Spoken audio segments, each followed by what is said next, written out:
21 сәуір күні сағат 14:00 шамасында Орал қаласындағы саяжай аумағы суға кетті. Ағыстың қатты болғаны соншалық сол жердегі бір адам қатты ағыспен суға батып кете жаздады.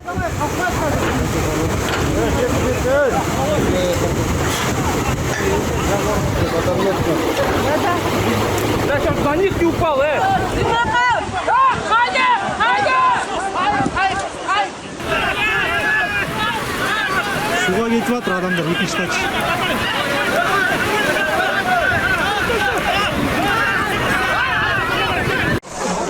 Еба, мына кісі не істеп кетуге қалды батып суға.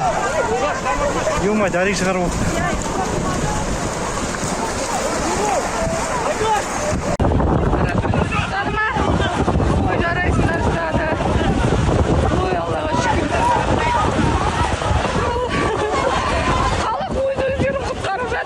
Адамдардың арқасында жойқын ағыспен ағып бара жатқан азамат құтқарылды. Куәгерлердің айтуы бойынша 10 шақты күн бойы саяжайдағы тұрғындар дамбы салған. Енді олар сол еңбектері зая кеткеніне қапалы. Халық еріккеннен саяжай аумағынан үй салмайтыны белгілі. Ашынған тұрғындар үкімет ипотека мөлшерін азайтып, халыққа қол жетімді бағамен үй берсе, біз саяжайдан үй салмас едік қой деп өкпелері қара қазандай. Енді бөлмесін адам құрылымыз бізде де бәрі. Бала шағамыз бар.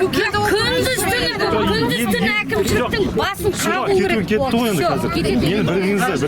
Бала шағаларымен қаңғып қалған халық енді не істемек? Үйсіз жүрген жұрт қайда бармақ? Апызы береді, согласование эскизный проекті береді.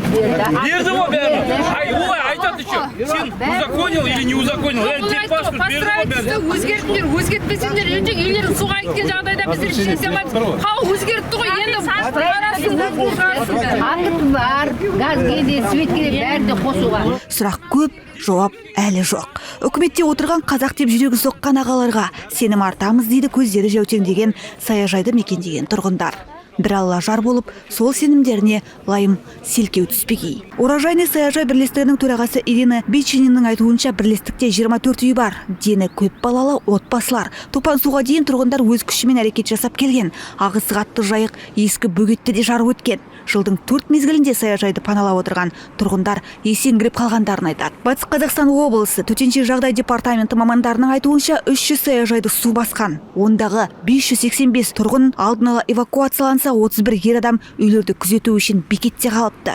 Бұған дейін жергілікті атқарушы орган қызметкерлері су басу қаупі жоғары аумақ тұрғындарына қауіпсіз жерге көшу туралы хабарлаған болатын. Қазіргі күні сала өкілдері бау-бақша серіктестіктерінде қалған тұрғындардың бар жоғын тексеріп жатыр. Бұл жұмыстарға 230 жеке құрам, 23 техника және 10 су көлігі жұмылдырылған. Ал саяжай аумағын су басқан мезетте айналма жолдан 4 адам құтқарылып, оларға алғашқы медициналық көмек көрсетілген. 30 адам өз бетімен эвакуацияланыпты.